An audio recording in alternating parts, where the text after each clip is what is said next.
Esta conferencia comenzará a grabarse.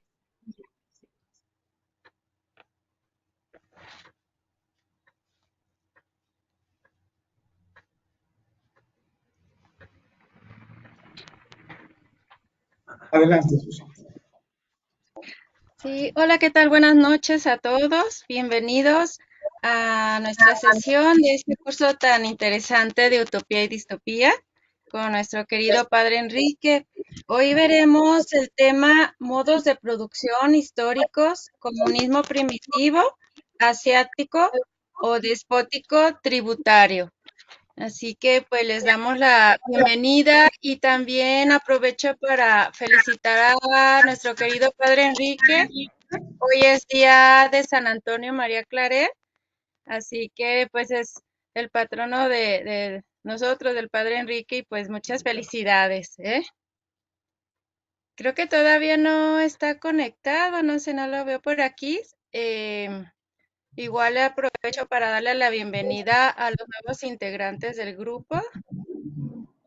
Y no sé si tienen algo que decir por ahí, Jorge, Fernando.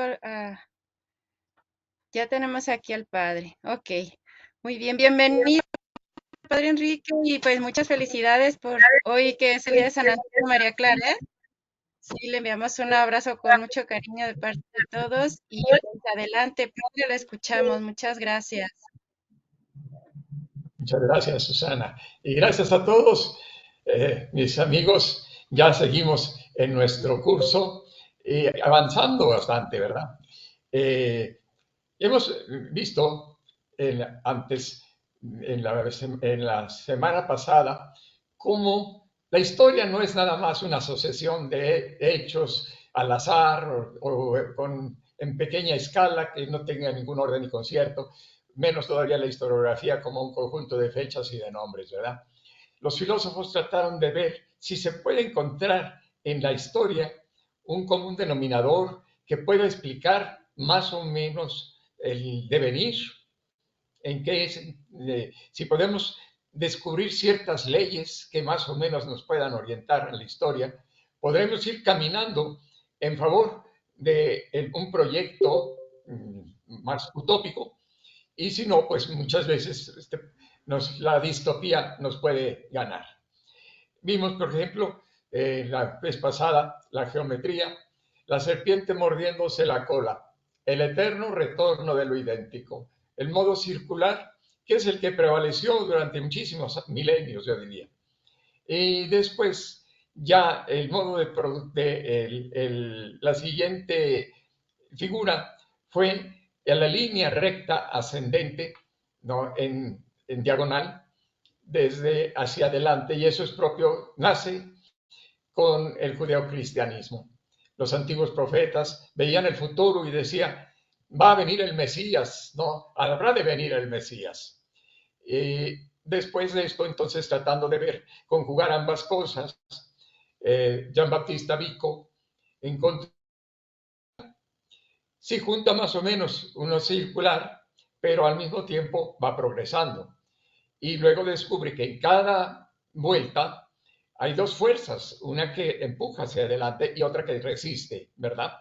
Y Comte también ve que la historia tiene una especie de escalonamiento, los tres escalones, ¿no?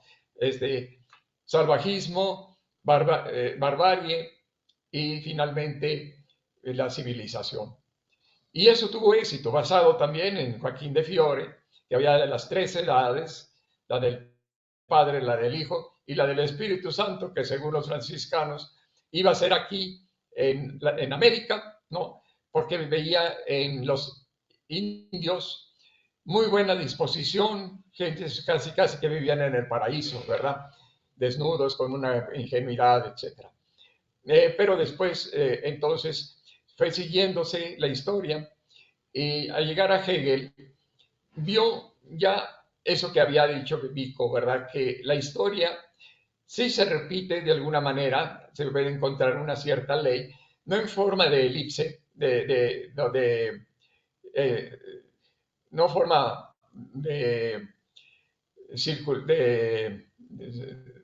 bueno, las la espiral, ¿verdad? La espiral, sino más bien había que ver que hay una cierta posición y no puede adelantar el pensamiento primero. Para poder pensar tenemos que encontrarnos con otro pensamiento que se oponga y dialogar o discutir.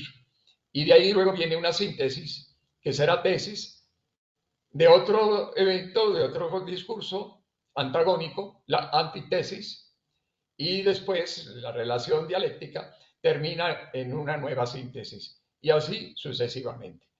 Pero ahora, finalmente, yo creo que ha sido el culmen de todo este recorrido, es Marx, Carlos Marx, que ve que modos de producción, el concepto de modo de producción, que es el que vamos a ver ahora. Adelante. Sí, siguiente.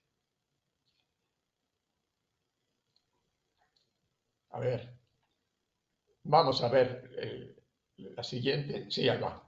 Modo de producción, ¿verdad?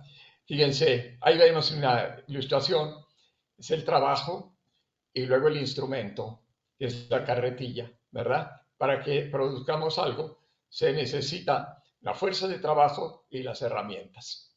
Y allí en la carretilla está la riqueza que puede venir por renta o por el salario o por los intereses, si es que no se viene por los medios los medios de producción. Vamos a ver, aquí vamos a hacer una exposición, vamos a ver muy sencilla, y si alguna vez quiere profundizar, pues yo veo que hay aquí un amigo presente que nos puede explicar estupendamente. A ver, siguiente, un clic. Ya. Todo ser vivo necesita consumir. Los humanos, desde hace 6 milenios, produjeron para poder consumir. ¿Por qué hace 6 milenios?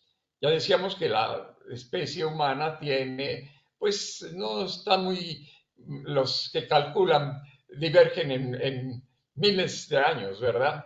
En milenios. Pero seguramente que son 6 milenios mínimo, y otros que serían 6.000 años, otros llegan a 100.000 años o 200.000 años o hasta 300.000 años, ¿verdad? Pero hace 6.000 años empezaron a producir. Antes, en la etapa que vivían, pues allí vivía el salvajismo, ¿verdad? Diríamos, un modo de producción pues inicial, muy espontáneo, a través del clan, y ahora lo vamos a ver. Y ellos no producen. ¿Por qué? Porque viven de la recolección o de la cacería. Ahí está en la naturaleza, ahí está el satisfactor de nuestro consumo. No necesitamos trabajar, sino simplemente recoger. Entonces, eso sería el siguiente, por favor, clic, por favor. Entonces, las sociedades se distinguen por la forma en que producen sus bienes y sus servicios y por la manera como se distribuye lo producido, ¿no? Y fíjense cómo toda una sociedad se caracteriza por la forma como produce sus bienes y sus servicios y cómo se distribuye lo ya producido. Clic. Vamos a ver. Un clic. Ahí vamos. El modo de producir condiciona todos los aspectos que constituyen una sociedad. No nada más, fíjense ustedes lo importante que es lo económico. El modo como se produce va a condicionar prácticamente la estructura de una sociedad. Y así se pueden distinguir las etapas. Clic.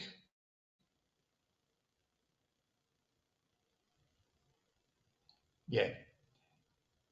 Pues, ¿cuáles son esas formas? Primero, los medios con que se cuenta. Aquí sería, por ejemplo, pues la carretilla, ¿verdad?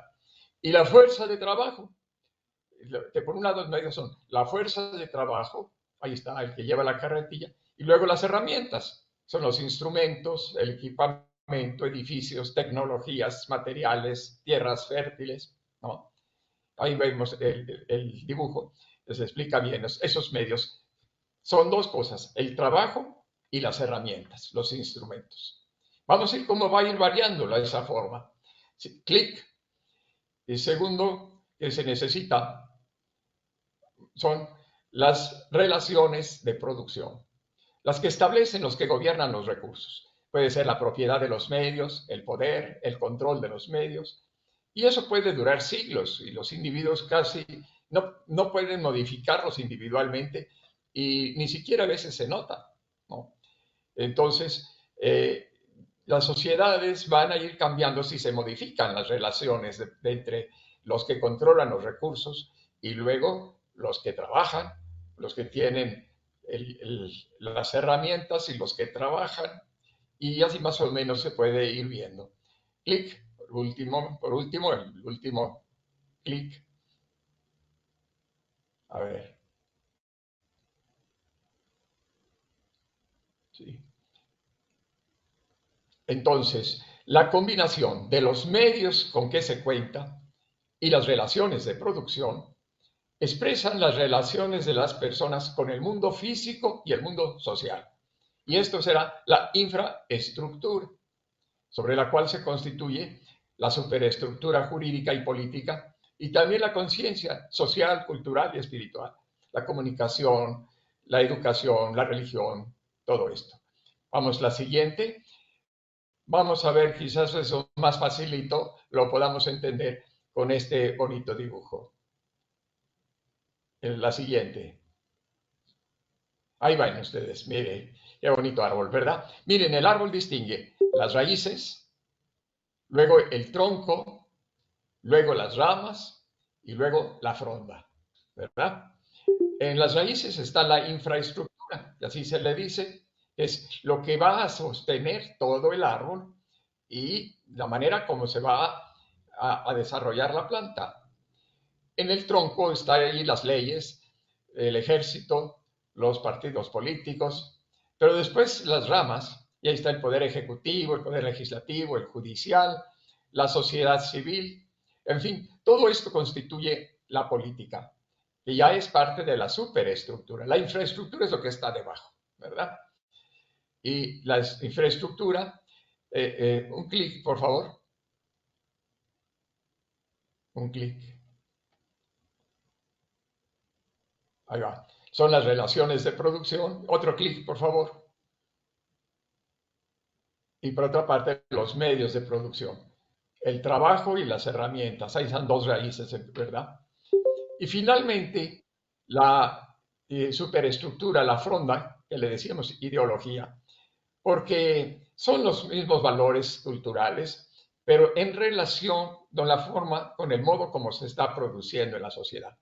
Y ahí tenemos todos educación, religión, cultura, valores, familia, lenguaje, medios de comunicación. Todo eso constituye la fronda. Entonces, la superestructura es doble. La política, juntamente con las ramas, ¿verdad? Que forma parte del tronco del árbol, de la estructura del árbol. Y luego la fronda, que va a ser la manera como pensamos nuestros sentimientos, nuestras diversiones, todo aquello que constituye. Bueno, sí, me imagino que es algo nuevo y seguramente que habrá muchas cosas que preguntar o que no se entiende. Yo les voy a pedir un poco de paciencia y después volvemos sobre esto, pero lo vamos a entender más fácilmente cuando lo vayamos viendo. Hoy vamos a hablar de dos primeros modos de producción, que ya la vez pasada veíamos que, el comunismo primitivo y el modo de producción asiático. Siguiente, por favor.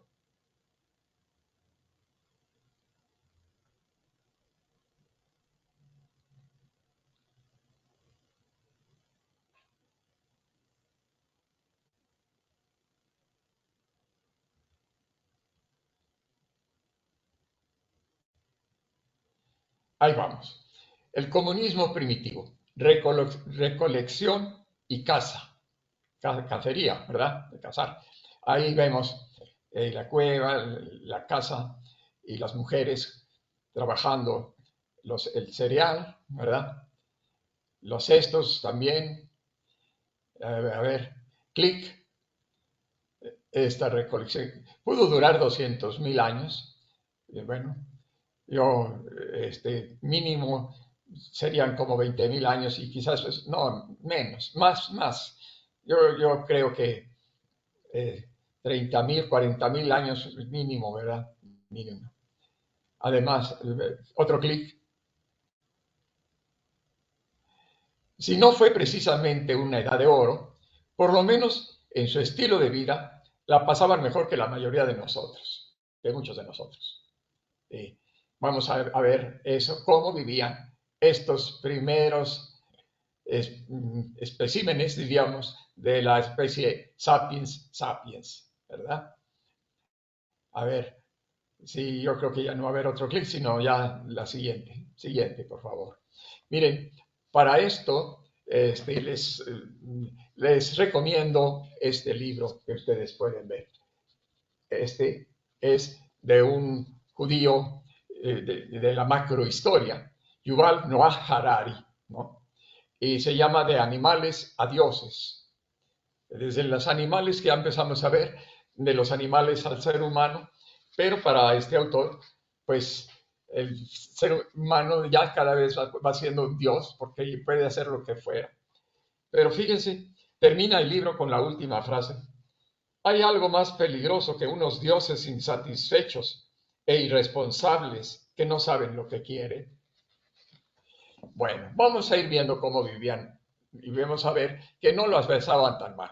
En demografía, el promedio de edad estaba entre los 40 y 47 años, pero hay que tener en cuenta que muchos niños morían.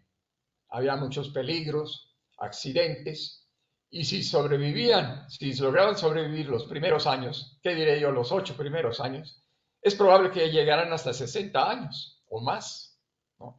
Eran más altos, más fuertes que nosotros y con un cerebro más grande, porque lo ejercitaban más en la creatividad. Y ahí vemos en el dibujo una especie de rito de entierro de alguien que murió, y hay toda una discusión si es indicio de religión, el culto a los difuntos, a los muertos, o si no, sino simplemente es un culto de despedida. Y un culto no quiere decir que sea una religión. Y un rito no quiere decir que sea un culto. Es un rito de despedida. Siguiente, otro clic, por favor. Ahora viene la comida. Eran muy variados. Fíjense, iban a recolectar y pues era una gran diversidad. Raíces, insectos, ratas, conejos, tubérculos, frutos, ¿no? Y de repente, pues 2 o 3 veces a la semana iban de cacería y pues ahí completaban las vitaminas, las proteínas, ¿sí? Clic. Entonces, además, sí, clic, no les llevaba mucho tiempo, 4 o 5 horas tenían lo suficiente y por lo tanto, sí, se obtenía la recolección y la cacería 2 o 3 días por semana. Por lo tanto, tenían mucho tiempo libre, tiempo de ocio, que utilizaban el siguiente, clic, sí. Vivienda, preferían vivir en cuevas o refugios naturales y se familiarizaban en una región, en una de variable extensión. Había algunos que utilizaban pues, un espacio relativamente pequeño para ir cambiando de habitación y otros tenían un espacio más grande, ¿no? Pero el caso es que en esta primera etapa no salían de su territorio, más o menos ya conociéndolo, tenían que fijarse bien cómo estaban las montañas y iban ya ubicándose mejor, ¿verdad? Y cambiaban de casa cada semana o cada mes o al día o cada día, hasta a veces en un día tenían 2 cuevas, ¿verdad? Se llevaban consigo sus objetos, pues que era una piel, un hacha y alguna otra cosilla por ahí, ¿no? Alguna concha con una figura un poco extraña, pues eran ya sus tesoros. Y bueno, ven ustedes la vivienda. Clic, por favor, clic. Entonces, lo que preferían tener en la vivienda, pues la cueva. Y ahí en la cueva tenían su vida.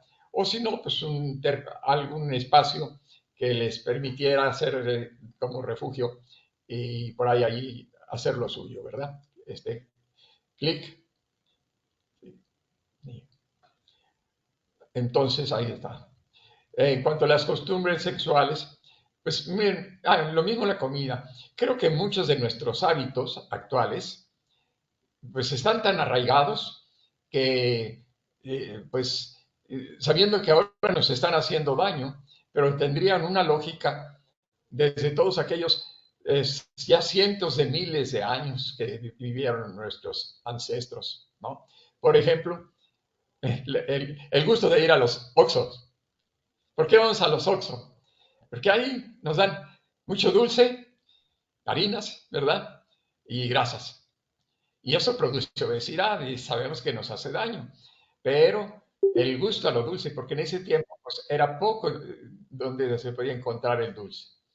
Y llegaba, por ejemplo, una mujer, encontraba una higuera con higos muy maduros, bueno, dulce, pues se empachaba, se atrancaba, se daba el atrancón, sin antes que llegaran sus compañeros a disputárselos, ¿verdad?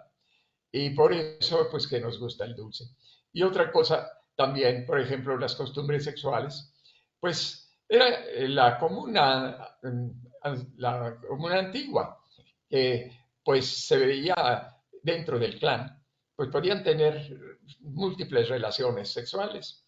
Más aún, se pensaba que el feto debía de tener varios padres, porque así cada uno le va enriqueciendo con alguna cualidad, ¿no? O varias veces tenía que venir la relación para que hubiera concepción. Así pensaban ellos. Y entonces, pues mientras se quedara en el clan, no había mucho problema. A veces ya, cuando llegaban otros grupos, a ver, otro clic, por favor. La socialización. Eh, ya vivían en pequeños clanes, muy diferentes unos de otros. El lenguaje era distinto, las normas eran distintas, la religión también distinta, ¿no? Y fíjense ustedes, era mucha diversidad entre clanes que solían ser pequeños. Pasaban meses sin encontrar otro grupo. La mayoría de sus encuentros eran pacíficos, intercambiaban información, inventos, pertenencias, o a veces también intercambiaban mujeres.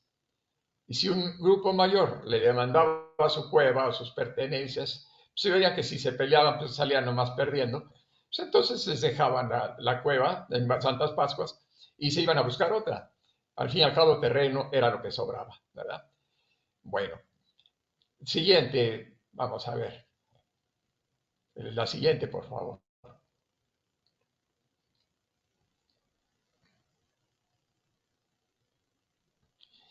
El trabajo y el ocio. Como encontrar su alimento no les llevaba mucho tiempo, podían dedicarse más para aprender, explorar, experimentar, hacer, cómo empezar a hacer sus primeros mapas, ¿verdad?, de la región donde era la suya. La mayor parte de sus herramientas eran de madera. Dice este autor que más que edad de piedras debía de llamarse edad de la madera.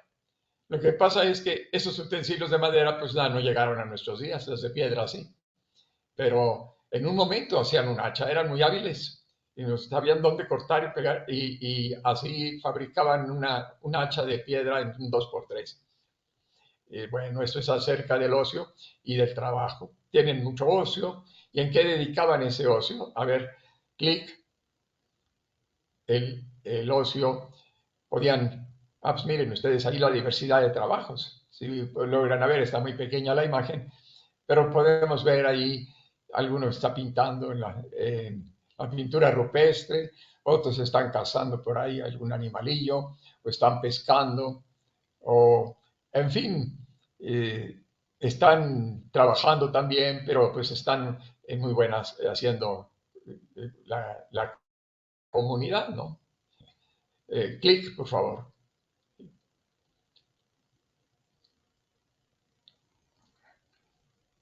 Pues las pinturas rupestres, que tenían también algo de magia, posiblemente para atraer la cacería. Se pintaba y así ya como que la pintura tenía una forma de atracción, ¿verdad? Y otro clic, por favor.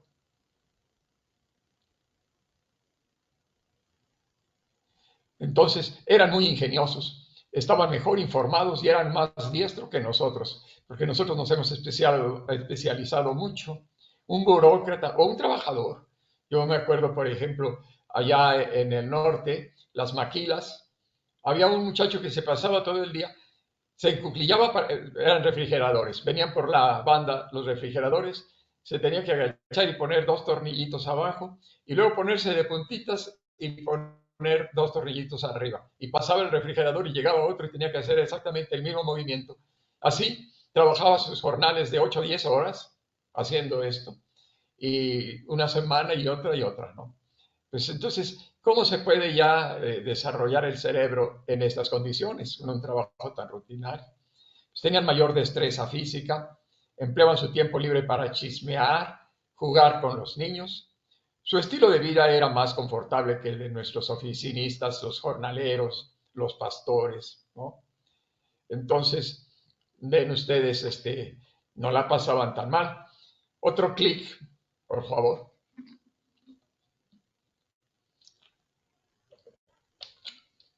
Ahí están los peligros que podían acechar ahí, sobre todo pues, si eran niños, pues podían pues, más fácilmente morir, ¿verdad? Clic más, por favor.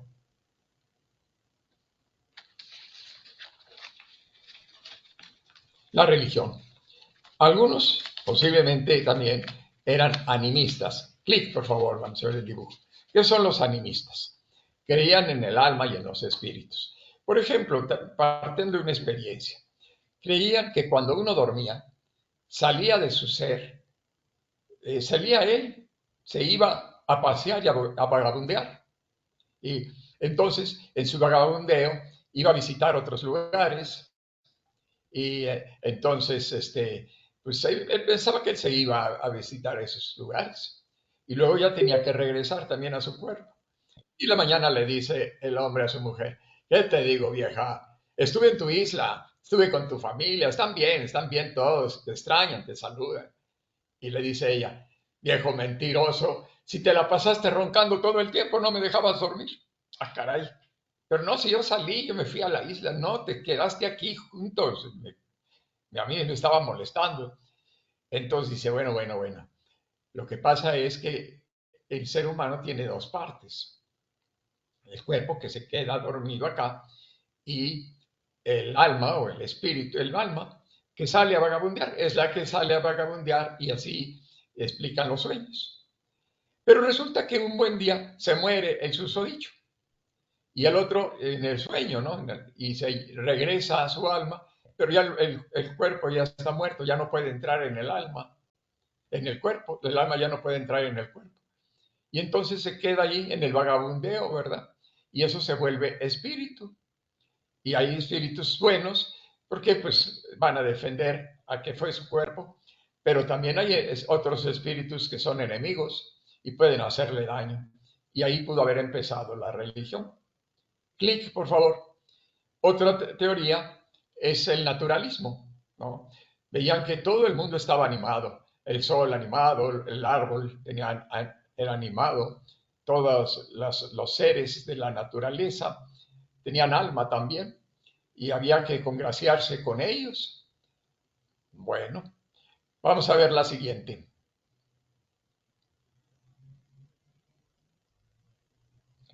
Bueno, antes de ver aquí una pregunta, si no hay alguna pregunta sobre que no haya quedado claro, si no, la dejamos para el final.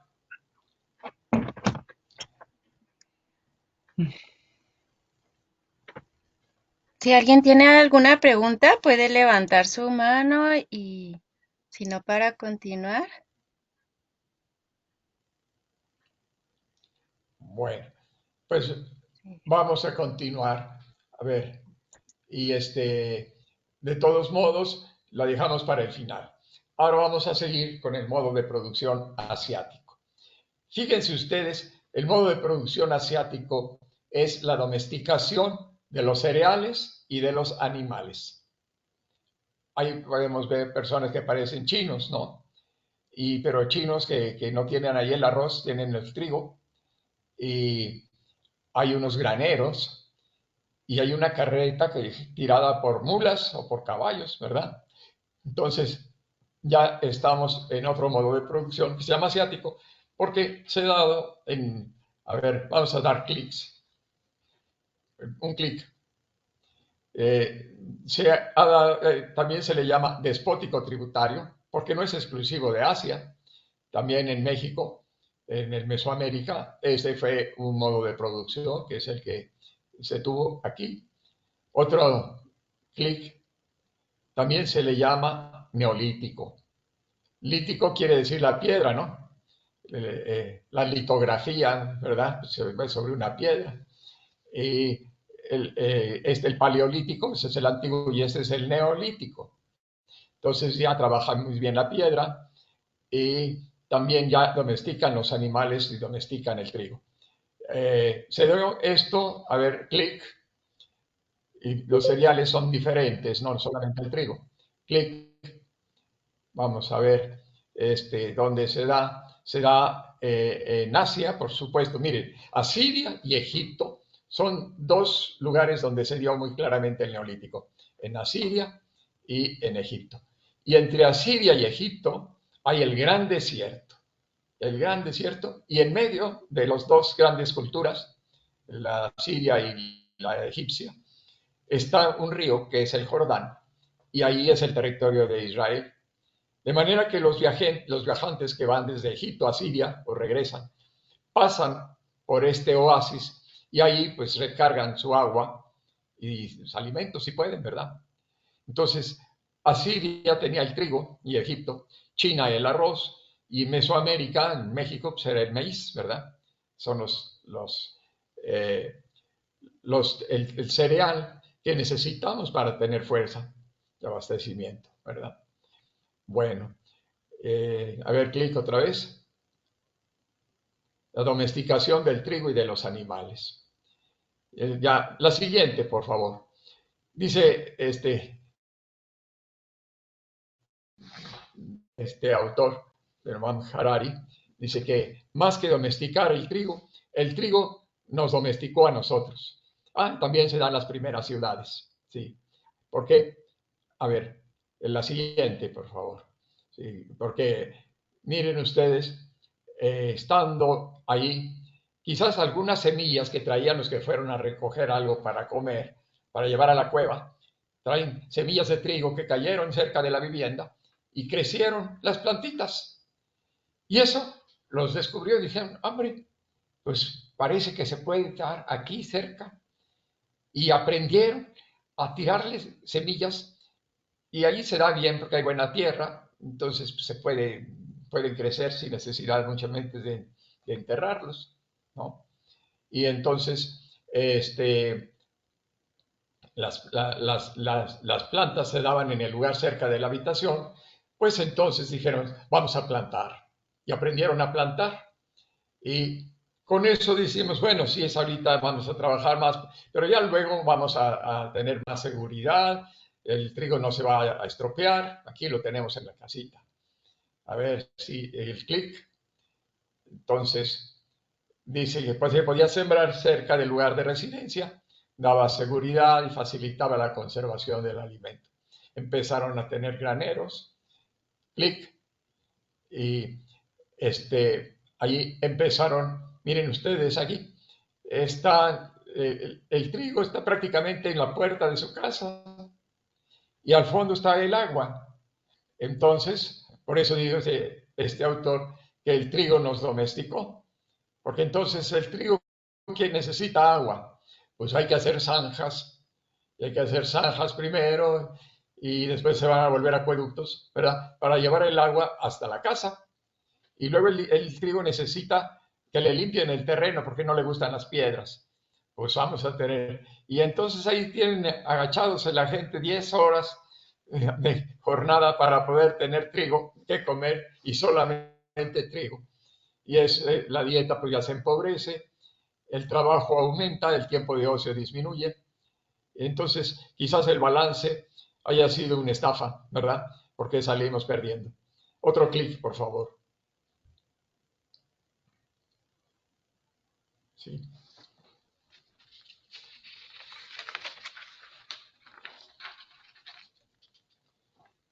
Más que dejar al trigo, el trigo nos domesticó. Bien. Entonces, ahora, sí, vamos a ver otro más, otro clic.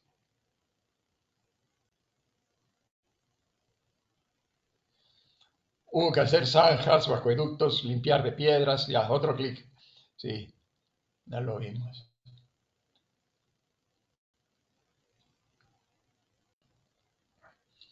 Ahora tuvieron que trabajar 10 horas y comer puro trigo, ¿no? Y pues sí, ya decían, bueno, sí, ahorita estamos trabajando, pero ya es más seguro. Lo que sucede, no lo habían previsto, es que ahora hay más comida y inclusive comida de sobra que había que guardar. Y eso permite que aumente la demografía. Empezaron a multiplicar y habiendo más brazos que trabajar, pues se producía más trigo, más trigo. Entonces ya había una abundancia de comida y pues había que complicar un poco la vida. Clic también otra vez, por favor. Vamos a ver entonces cómo ya varía. Habiendo más alimento, aumentó la demografía, ¿no?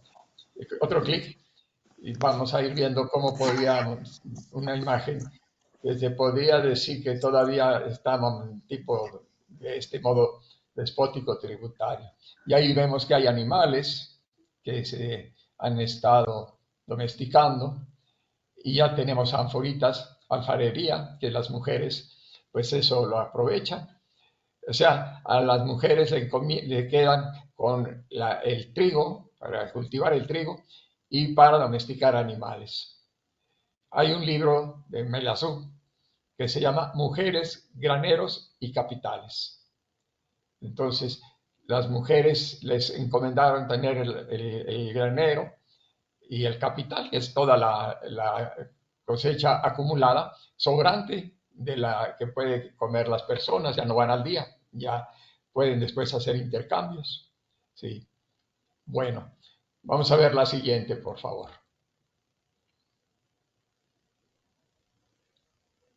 A las mujeres el trigo y la alfarería, sí. La siguiente.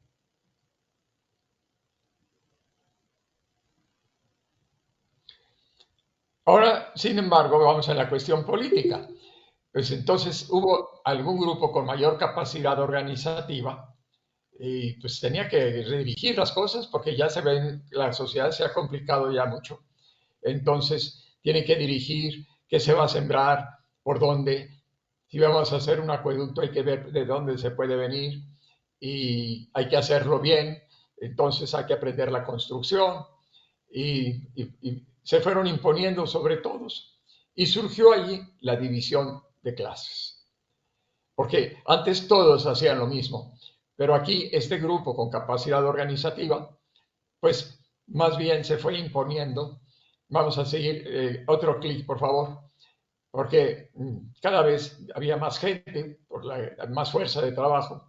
Entonces se formó esta estructura que ven ustedes ahí, que fue la estructura del modo de producción asiático. Hasta arriba, clic, por favor, clic.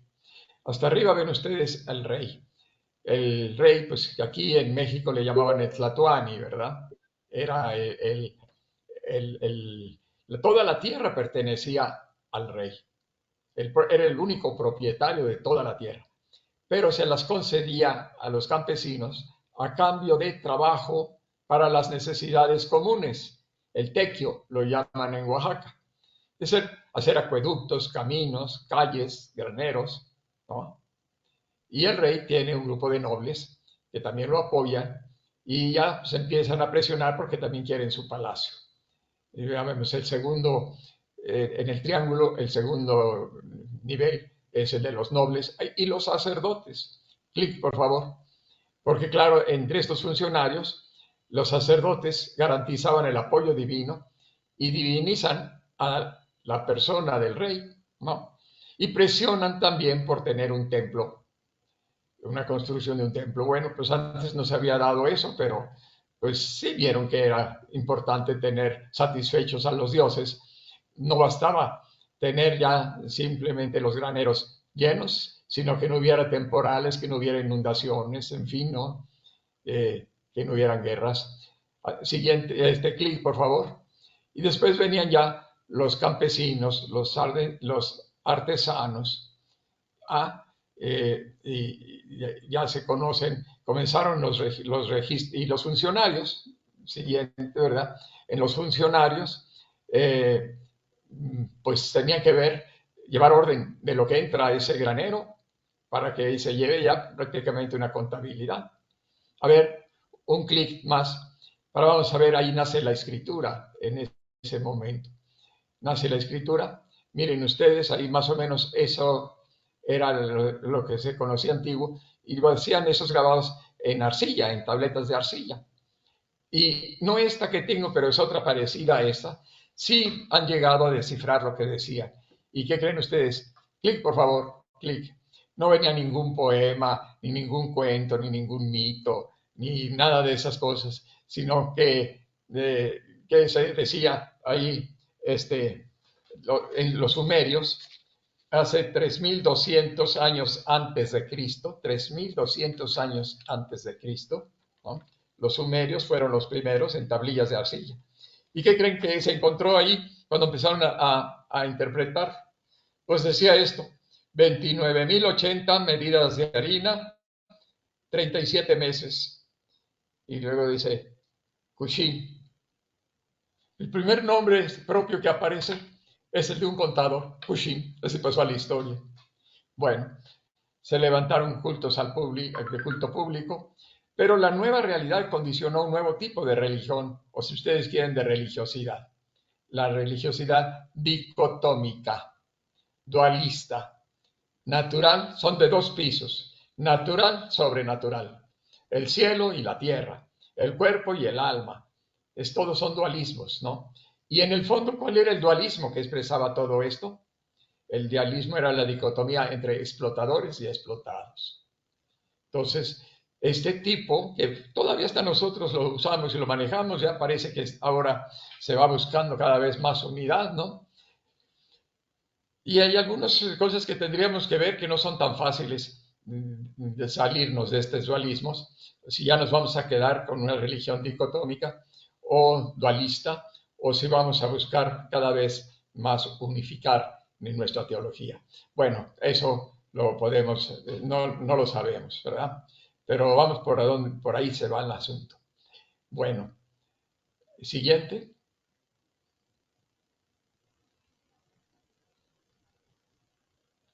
Vamos a ver estas imágenes. Las primeras ciudades. Mire, una primera ciudad del modo de producción asiático podría ser algo así como el que está en ese dibujo. Relativamente pequeña. A ver, siguiente diapositiva. No, el clic. Ahí tenemos otra, pero está muy sombreada y no se distingue mucho. Clic, otra vez. Miren, esa sí es grande, ¿no? Que está muy habitada. Y ya tiene trazado de calles y tiene pasa un acueducto o una zanja de agua para llevar a las viviendas. Clic, otra vez. Clic. Vamos a ver ahora Egipto, que les digo yo que hasta ahorita nos hemos quedado más en Asiria. En Egipto, las grandes obras. Primero, ahí tienen ese dibujo en que se ven animales y trigo, ¿no? La domesticación de los animales y domesticación del trigo. Después vamos a ver, hacen una forma característica de ese modo de producción. Lo vemos en la tercera ciudad, en la punta de la derecha superior. Les gusta hacer monumentos grandes que no tengan mucha función. Allí la pirámide en Egipto, supuestamente que era tumba faraónica, ¿no? Pero podría no serlo. Y esas necesidades de perpetuarse, identificarse con construcciones grandes. Otro clic, por favor. Muchas veces creen que los marcianos vinieron a hacer eso porque dicen que van a poder hacerlo. No, pero miren, si tenían mano de obra suficiente, manos de esclavos para construir esas pirámides. Vamos a ver las fotos de abajo. Son otras obras emblemáticas. Clic. Ahí está. Es el primer templo en Turquía. ¿Sí? Y en este otro, pues ahí es de los mayas. Ahí está una pirámide. Y en el tercero está, a ver que llegue aquí. Bueno, no me acuerdo qué había ahí. Bueno, será también otro de esos. Tienen la necesidad de hacer obras. Ah, miren, estas son columnas de 5 metros y no se sabe para qué. No tenían ninguna utilidad y tienen unos trazos ahí. Entonces unos piensan que es un vestigio religioso. De allá entonces había alguna religión. Sí. Y bueno, pues ahí está. Ahora les voy a platicar un poco de la Biblia. Tenemos la Biblia es el Génesis, el capítulo 11, del 1 al 9. Si tienen ustedes a mano una Biblia, busquen Génesis, capítulo 11, versículo del 1 al 9. Y podemos ver la siguiente diapositiva. Sí.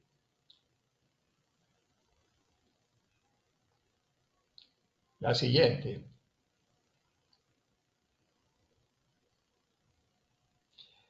Bueno, en su destierro a Siria, los israelitas encontraron en la ciudad de Babel los zigurats. ¿Qué eran los zigurats? Construcciones de ladrillo cocido. Y alguno que no está terminado. Entonces los zigurats son varios y no tienen una función de tumbas ni nada que se pueda decir un utilitario. Son como signos de la grandeza de esa ciudad, concretamente de Babel, ¿no? Y los israelitas se encontraron con esos edificios y que empezaron a construir entonces un mito, que es el que está en la Biblia aquí, ¿verdad? Que sería más o menos en los años de 7.000 años o 5.000 años antes de Cristo, ¿no? Ya durante el Neolítico. Empezaron a domesticar el trigo y los animales. A ver, clic. Entonces, viendo eso, también otra pregunta, les preocupaba mucho, con todos esos destierros, habían tenido que aprender varias lenguas y eso les llamaba mucho la atención. ¿Y por qué tenemos tantas lenguas? Lo sencillo que sería que todos tuviéramos una misma lengua, ¿verdad? Pero según las ciudades, hay lenguas distintas, clanes que tienen lenguas distintas y se preguntaban por qué, ¿no? Y respondieron con este mito que es fácil de interpretar. Clic. Entonces decía el mito, ¿no? A ver, alardeando de su poder, los babilonios pretendieron construir un edificio tan alto que llegara hasta el cielo. Es decir, simbólicamente vamos a ver cuál es una interpretación. Mostrar que ellos por sí mismos, sin necesidad de los dioses, podían hacer cualquier cosa. Era la divinización de su imperio. Fíjense, cuando se diviniza la autoridad, pues ya tienen una gran fortaleza de continuar, ¿verdad? Pero esa torre no la hicieron los babilonios, la hicieron los esclavos. A ver, clic. Por eso, cuando ya había habido se corrió la voz de que allí en Babel había graneros con mucho trigo y mucha riqueza, entonces pues se atrajeron a los bárbaros, que llegaban pues para pues apoderarse del botín de ese lugar próspero, ¿no? Y entonces los que mandaban, los nobles, dijeron, bueno, vamos, ahora que tenemos bastante gente, vamos a delegar a un grupo que sean diestros para las armas, los vamos a entrenar bien para que puedan venir a defender. Y ustedes, campesinos, sigan trabajando, tranquilos, nadie nos va a molestar. Y claro, después los esclavos, con ese ejército, salían a conquistar las ciudades vecinas y traer esclavos, que no era basada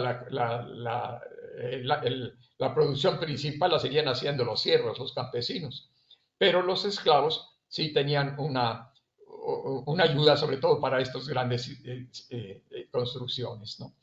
Y entonces los esclavos pues, tenían que hacer esa torre y recurrieron como medida de resistencia negarse a aprender la lengua del imperio.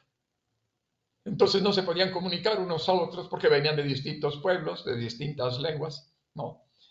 Y entonces, pues así, tenían que estar alimentando esclavos que no trabajaban porque no sabían ni qué hacer. Entonces, me permitió recobrar su libertad.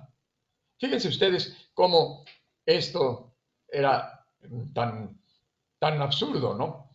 Si a uno haciendo esa torre, a uno se le caía un ladrillo, lo castigaban muy severamente.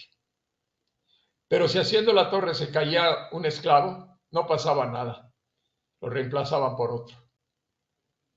Pues bueno, es así como los esclavos pues ya no sabían qué hacer más que alimentarlos, pues les resultaba más caro y entonces pues ya los esclavos se pudieron quedar en libertad. Y eso es lo que les quiero yo decir el día de hoy.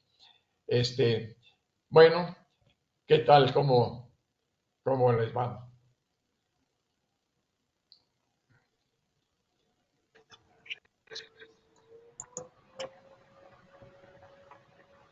Sí, ahí van mis amigos. Muy bien. Sí, muchas gracias, Padre Enrique. No sé si alguien quiere hacer una pregunta. Tenemos aquí a Marcos Carmolinga. Adelante. Sí. Muy interesante toda esta exposición dentro del el recorrido general. Sin duda alguna hay otras muchas cosas.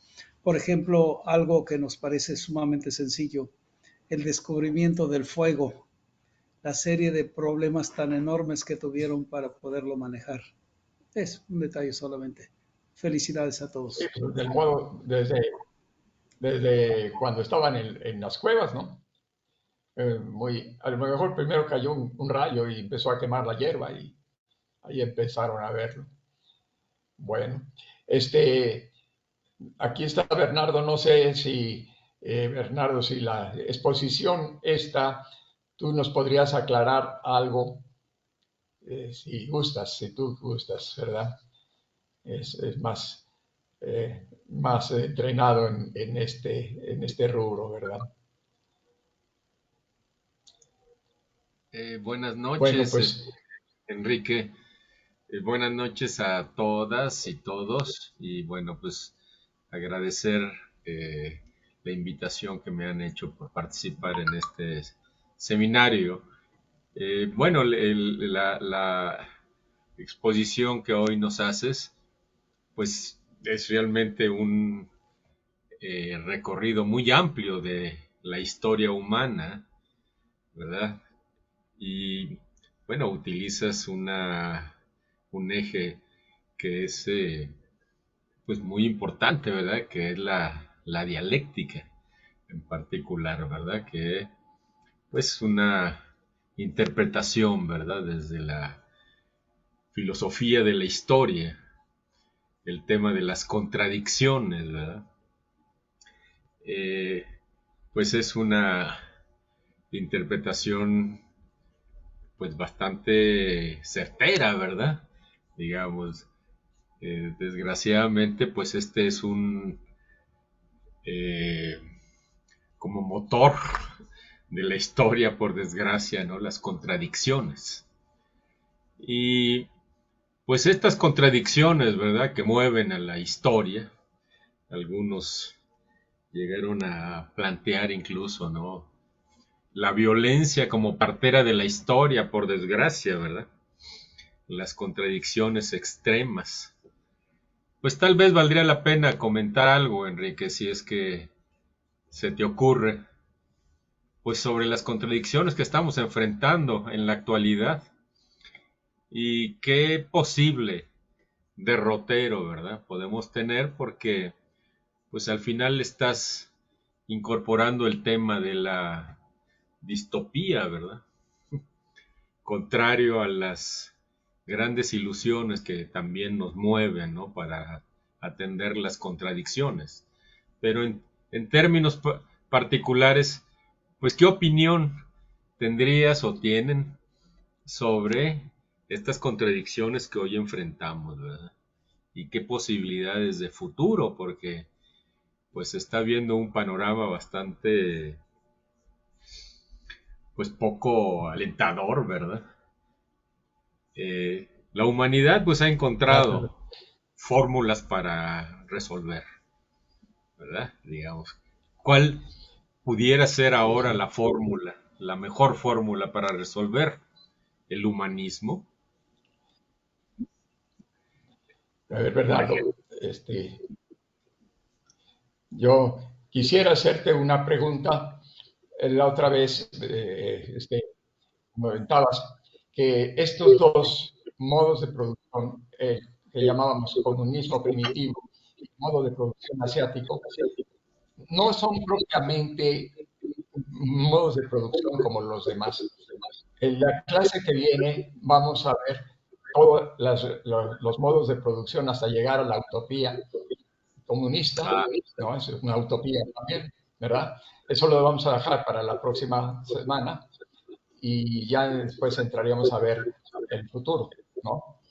Pero, ¿qué dirías de precisión? El modo de producción primitivo, el comunismo primitivo, no es propiamente un modo de producción, porque más bien es recolección y cacería. Pero el modo de producción asiático sí puede ser que ahí venga el inicio de la división de clases, pero no se cuenta, Marx no lo tenía en cuenta como si fuera un modo de producción. Es una pregunta. Bueno, son, digamos, periodos de la historia, ¿verdad?, humana.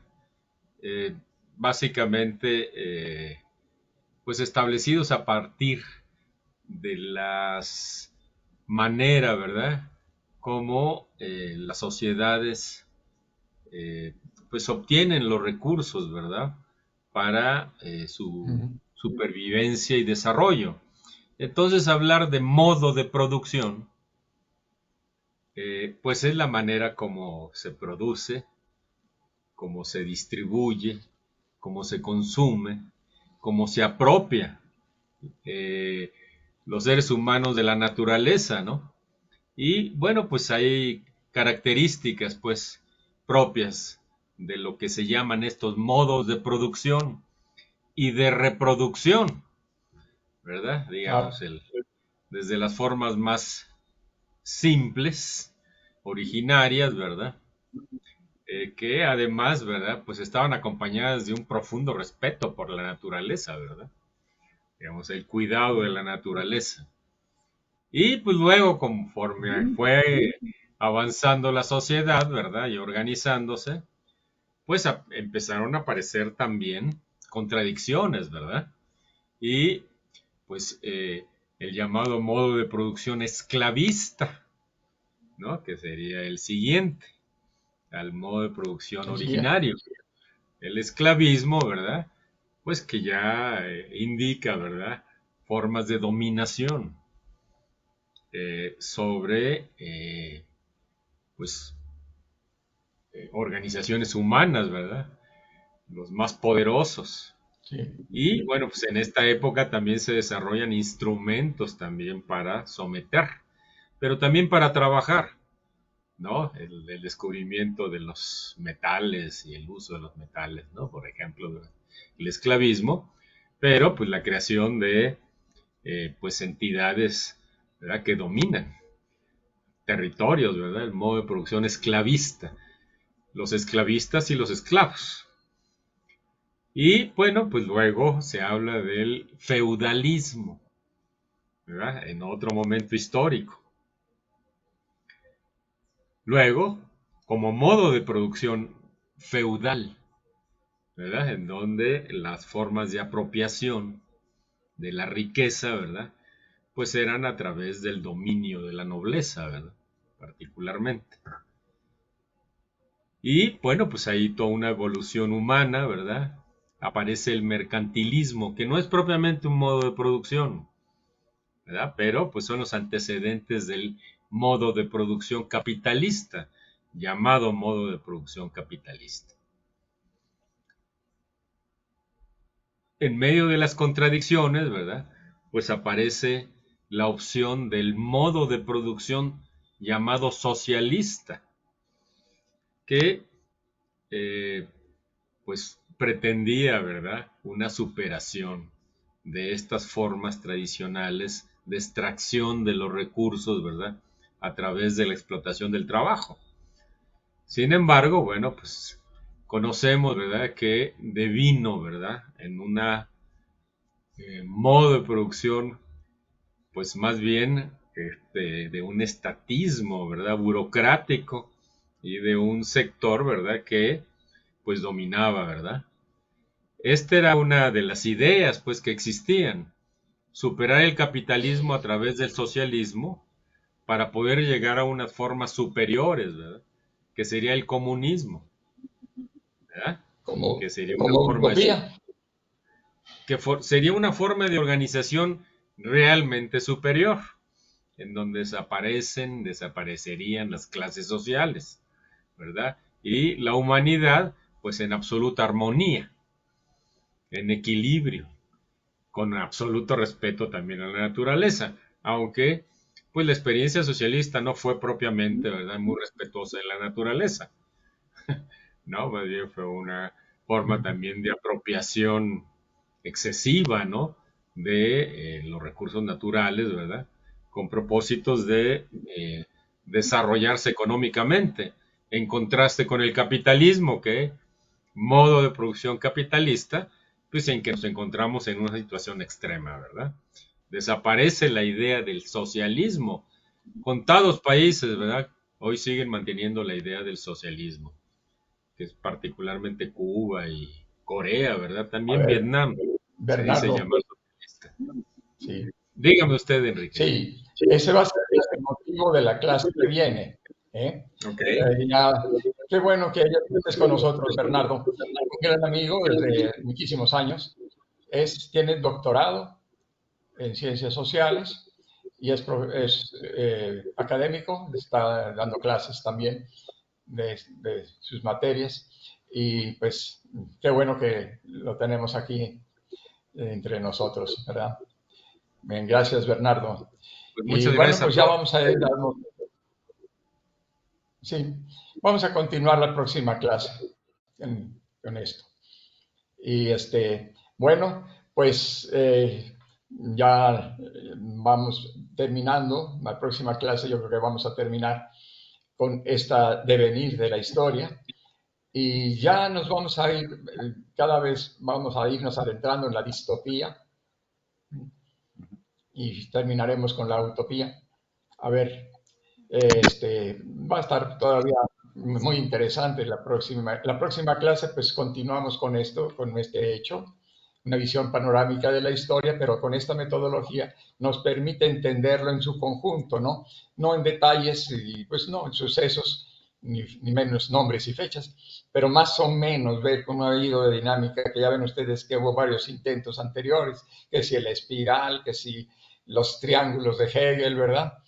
Y ahora también pues ya tenemos esta es mucho más elaborada y bueno, pues puede ser que ayude o puede ser que no ayude. No se puede la realidad pescar por un esquema o por una ley que haya hecho un genio, ¿no? La historia pues es mucho más compleja, pero nos da muchas sorpresas. Pero sí, más o menos en líneas generales, pues sí se puede decir que ha sido esta la dinámica. Sí. Bueno, pues muchas gracias. Al equipo técnico, ¿no hay algún aviso o algo?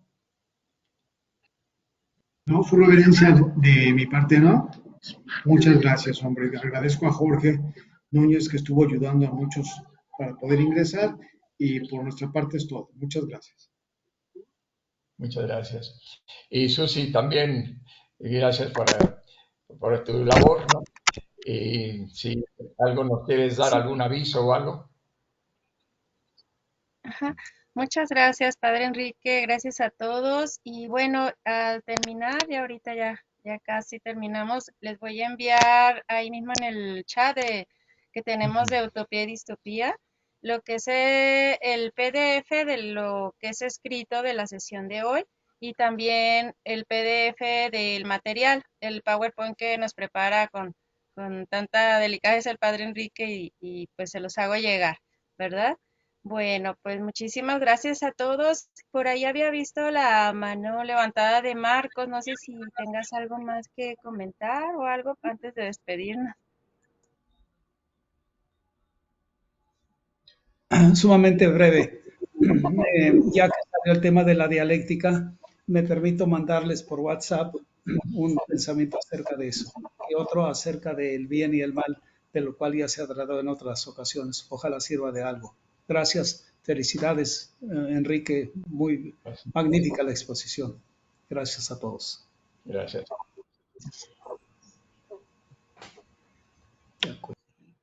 Quisiera Muchas felicitar gracias. Gracias, Padre Enrique. a Enrique por el libro que acaban de publicar sobre su obra. Muchas felicidades, Sí, Enrique. ya podremos hablar, a ver si se puede conseguir. Sí, bueno, pues nos seguimos viendo, ¿eh? Dentro de 8 días. No falten porque este va a ser un panorama de la historia y nos va a servir mucho para entender nuestras posiciones. Esto está muy polémico y ha habido demasiadas distorsiones, como suele suceder cuando entran las vísceras de por medio, de un lado y de otro lado, pero pues vamos a tratar de hacerlo con la mayor objetividad posible. Continuamos entonces. Gracias, Fernando, gracias, Jorge, Gracias. gracias, Susi y Gustavo también. Muchas gracias. Gracias, Gracias. Padre Gracias. Enrique.